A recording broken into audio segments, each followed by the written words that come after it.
Good evening. It seems like just yesterday that we were at our first convention, where my husband accepted the Republican nomination and then became our 45th President of the United States.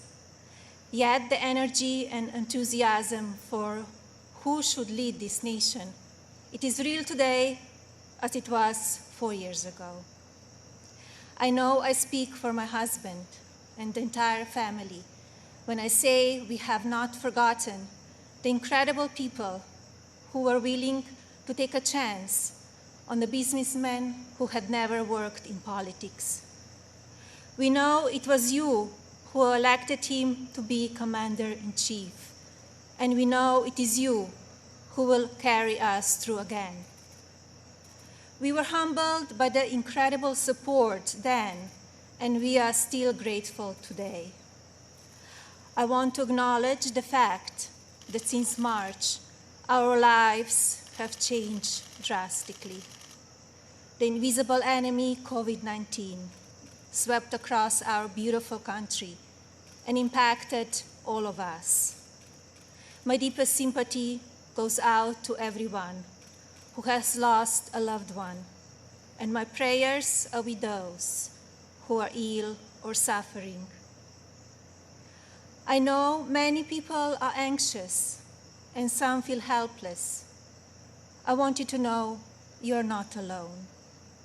My husband's administration will not stop fighting until there is an effective treatment or vaccine available to everyone. Donald will not rest until he has done all he can to take care of everyone impacted by this terrible pandemic. I want to extend my gratitude to all of the healthcare professionals, frontline workers, and teachers who stepped up in these difficult times. Despite the risk to yourselves and your own families, you put our country first, and my husband and I are grateful. I have been moved by the way Americans have come together in such an unfamiliar and often frightening situation. It is in times like this that we will look back and tell our grandchildren that through kindness and compassion, strength and determination, we were able to restore the promise of our future. Businesses stepped up and volunteers stepped in. People were eager to share ideas, resources, and support of all kinds with neighbors and strangers alike. It has been inspiring to see what the people of our great nation will do for one another, especially when we are at our most fragile. Speaking of strength and determination, we recently celebrated the 100-year anniversary of the passage of the 19th Amendment. Yesterday, on the North Lawn of the White House, we unveiled an exhibit dedicated to women's suffrage. The exhibit called on children from across the country to send art honoring the meaning of this important time in women's history. When I was judging the entries, I reflected on the impact of women's voices in our nation's story and how proud I will be to cast my vote again for Donald this November. We must make sure that women are heard and that the American dream continues to thrive. Growing up as a young child in Slovenia, which was under communist rule at the time, I always heard about an amazing place called America, a land that stood for freedom and opportunity. As I grew older, it became my goal to move to the United States and follow my dream of working in the fashion industry. My parents worked very hard to ensure our family could not only live and prosper in America, but also contribute to a nation that allows for people to arrive with a dream and make it reality. I want to take the moment to thank my mother and father for all they have done for our family. It is because of you that I'm standing here today.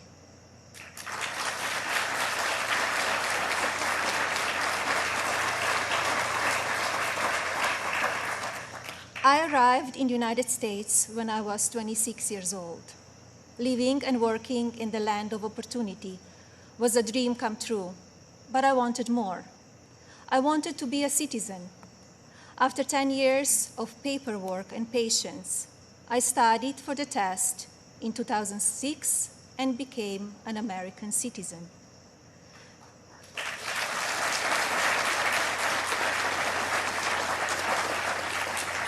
It is still one of the proudest moments in my life because with hard work and determination, I was able to achieve my own American dream. As an immigrant and a very independent woman, I understand what a privilege it is to live here and to enjoy the freedoms and opportunities that we have. As First Lady, I have been fortunate to see the American dream come true over and over again.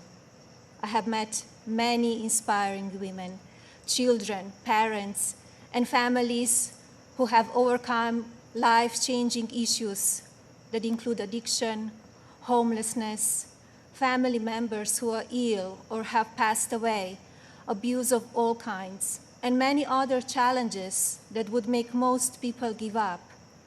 The past 3.5 years have been unforgettable.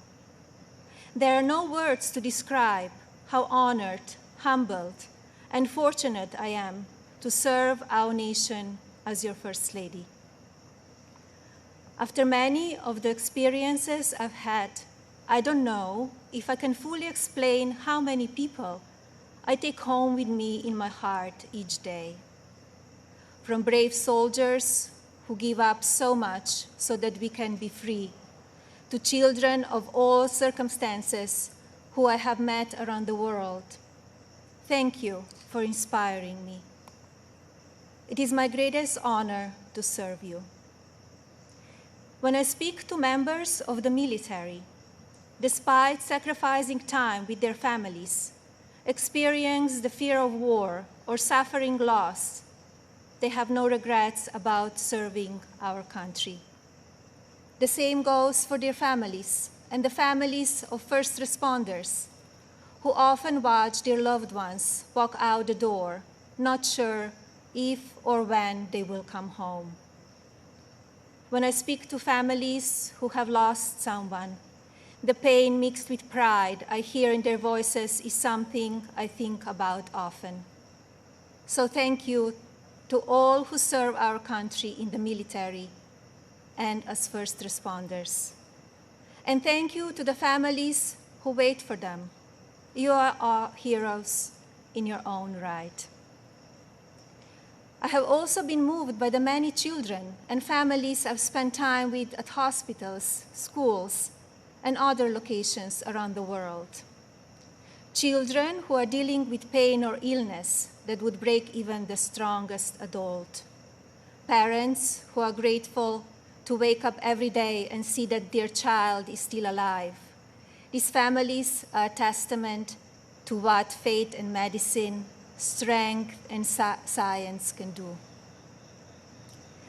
On my first international trip as First Lady, my husband and I visited places of great significance to the three major religions: Islam, Christianity, and Judaism. One special memory from that trip is of a young boy I had privilege of visiting while at Bambino Gesù Hospital in Rome, Italy. While there, I read the little boy a story and learned that he and his family had been waiting for a heart for a very long time, and he had a grim prognosis. His situation brought my staff and me to tears, and we spoke of a little else as we flew to Belgium for the next part of our trip.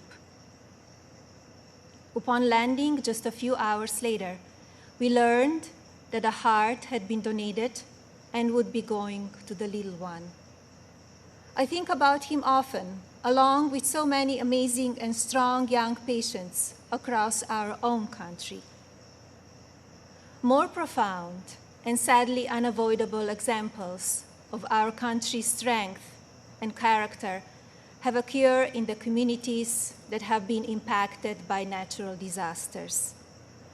Hurricanes, tornadoes, and flooding may show the ugly side of Mother Nature, but in their aftermath, they can show us a beautiful side of humanity. My husband and I have visited many places that have been affected by natural disaster, and we are deeply moved by the strength of the people who have lost everything and the kindness of neighbors and communities. The common thread in all of these challenging situations is the unwavering resolve to help one another. I recognize the stories I just told about people who survive extraordinary circumstances. But Donald and I are also inspired by the millions of Americans who wake up each day with a simple yet courageous goal of providing for their families and keeping them safe. You are the backbone of this country. You are the people who continue to make the United States of America what it is, and who have the incredible responsibility of preparing our future generations to leave everything even better than they found it. Just as you are fighting for your families, my husband, our family, and the people in this administration are here fighting for you. No matter the amount of negative or false media headlines or attacks from the other side, Donald Trump has not and will not lose focus on you. He loves this country, and he knows how to get things done. As you have learned over the past 5 years, he's not a traditional politician. He doesn't just speak words. He demands action, and he gets results. The future of our country has always been very important to him, and it is something that I have always admired. In fact, it is to help ensure a better future for our next generation that I launched Be Best, my initiative to help children achieve their fullest potential. Be Best has one simple goal: teaching youth about the importance of their well-being, both mentally and physically. This also includes understanding online safety and the dangers of opioid and drug abuse. Through Be Best, my office and I have been able to highlight people, programs, and organizations that are doing extraordinary things in our country and around the world. I continue to believe that by shining a light on these positive examples, others across the country and globe will become inspired to do their part for our next generation. Helping children is not a political goal. It is our moral imperative. When I think back to a defining moment of Be Best, my mind goes to a trip I took to Africa. On that vast and beautiful continent, I was able to visit the countries of Ghana, Malawi, Kenya, and Egypt. One of those visits, in particular, had a profound impact on me. Ghana, on the coast of West Africa, was the first stop on my trip, and I experienced firsthand its warm people and their traditions. While there, I visited the Cape Coast Castle and learned more about the beginning of a cruel and often deadly journey in the era of the slave trade. I was horrified when I listened to the guide tell me so many inhumane stories, and I gained new perspectives. It is time in our history we must never forget, so that we can ensure that it never happens again. Like all of you, I have reflected on the racial unrest in our country. It is a harsh reality that we are not proud of parts of our history. I encourage people to focus on our future while still learning from our past. We must remember that today we are all one community comprised of many races, religions, and ethnicities. Our diverse and storied history is what makes our country strong, and yet we still have so much to learn from one another. With that in mind, I like to call on the citizens of this country to take a moment, pause, and look at things from all perspectives. I urge people to come together in a civil manner so we can work and live up to our standard American ideals. I also ask people to stop the violence and looting being done in the name of justice, and never make assumptions based on the color of a person's skin. Instead of tearing things down, let's reflect on our mistakes, be proud of our evolution, and look to our way forward. Every day, let us remember that we are one nation under God, and we need to cherish one another. My husband's administration has worked to try and effect change when it comes to issues around race and religion in this country. He is the first president to address a special session of the United Nations General Assembly to call upon countries across the world to end religious persecution and honor the right of every person to worship as they choose. He has made substantial investments in our historically Black colleges and universities. This president also continues to fight for school choice, giving parents more options to help their children flourish. My husband knows how to make a real change. From the day that I met him, he has only wanted to make this country the best it can be.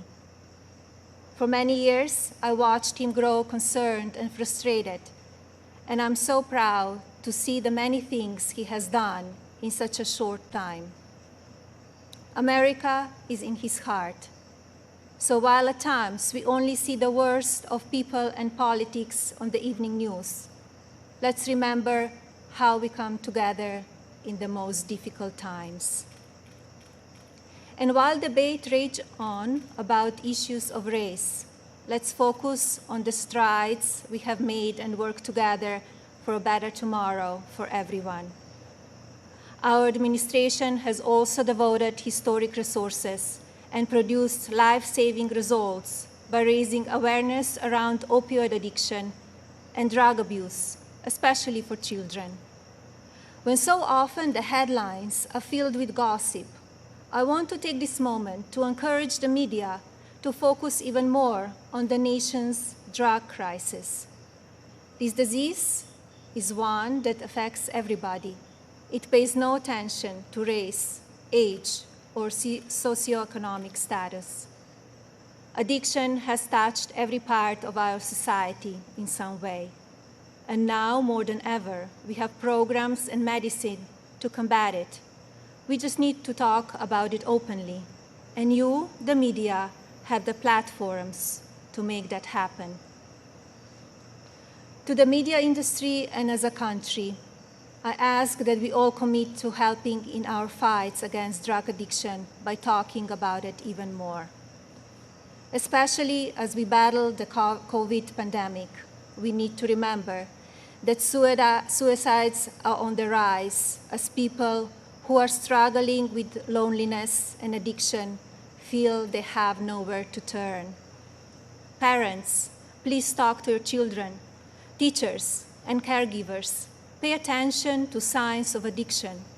Lawmakers, pass legislation that allows those who ask for help to do so safely and without fear, and to provide resources for organizations that help people impacted by addiction.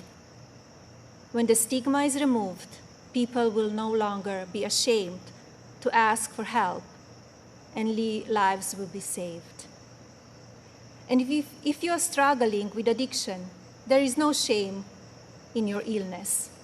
Please seek help. You are worth it. In my next 4 years as First Lady, I will continue to build upon Be Best and work with individual states to pass legislation to take care of our most vulnerable. I plan to continue the work I have started with children in foster care, as well as the minority communities and tribal nations. I want to ensure children are being protected and communities have the resources needed to combat drug addiction and child neglect or abuse. Like my husband and the administration, I will continue to encourage education that supports a child's individual needs. It is vital that children are given the building blocks to succeed.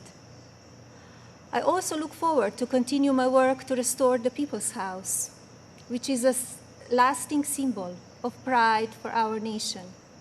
I believe this iconic home needs to be cared for and preserved so it can be enjoyed by the people of this country and visitors from around the world for years to come. I'm passionate about this beautiful house, the grounds, and all they represent. And now I have a special message for the mothers of this country.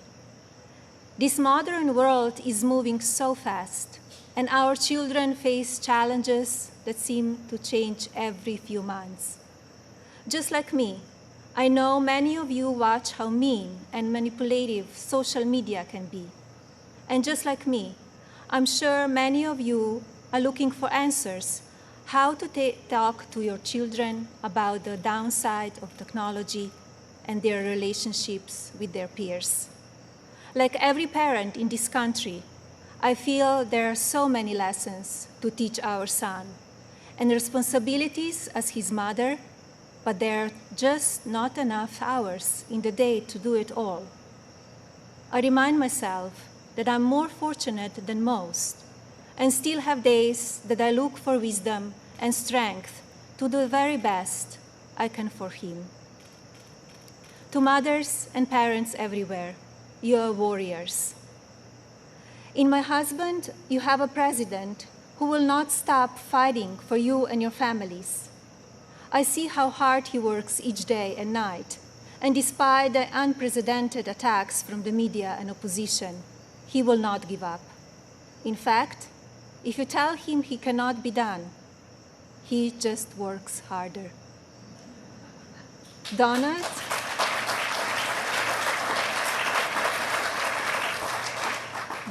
is a husband who supports me in all that I do. He has built an administration with an unprecedented number of women in leadership roles and has fostered an environment where the American people are always the priority. He welcomes different points of view and encourages thinking outside of the box. I know I speak for my husband and the family when I say we are so grateful that you have trusted him to be your president, and we will be honored to serve this incredible country for 4 more years.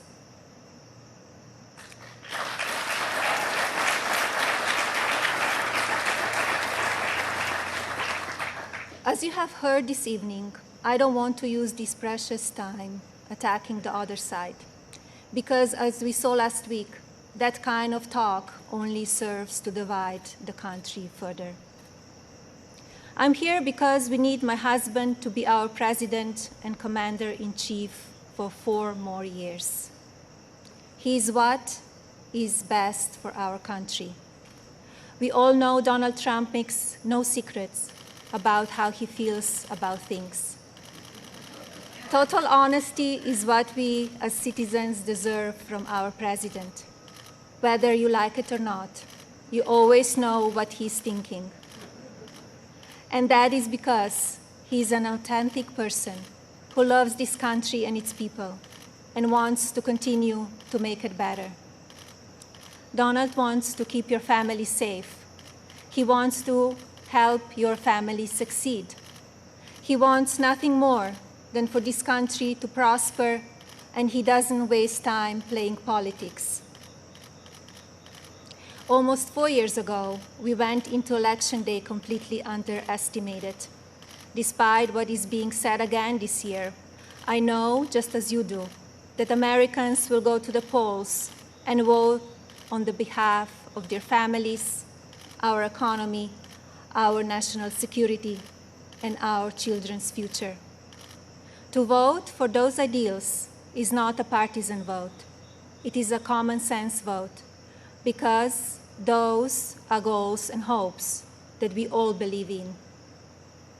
I believe that we need my husband's leadership now more than ever in order to bring us back once again to the greatest economy and the strongest country ever known. God bless you all, your families, and God bless the United States of America.